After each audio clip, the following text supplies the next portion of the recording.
আসসালামু আলাইকুম। সারাদিনের হাড় ভাঙা যেটাকে খাটুনি বলে, ম্যাকডোনাল্ডসে ওই কাজগুলো করি।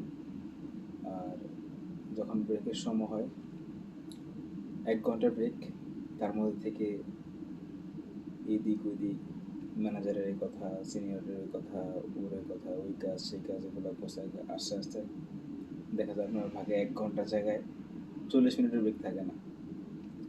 তো এই জায়গাটা আসলে খুবই পরিশ্রমের বা খুবই কষ্টের জায়গা, যে সারাদিন আপনি ১৪ ঘন্টা কাজ করবেন, ডিউটি করবেন, ১ ঘন্টা আপনি ঠিকমতো ব্রেক পাবেন না বা ব্রেক নিতে পারবেন না। এটা খুবই কষ্টের। আবার আপনাকে দেখা যায় ১ ঘন্টা যদি ব্রেক নাও নিতে পারেন, কিচ্ছু করার নেই। আপনি ব্রেক পান নাই বা করেন নাই, এটা আপনার ব্যাপার। কিন্তু আপনাকে আবার টাইম মতো গিয়ে কাজ স্টার্ট করতে হবে, কাজ শুরু করতে হবে।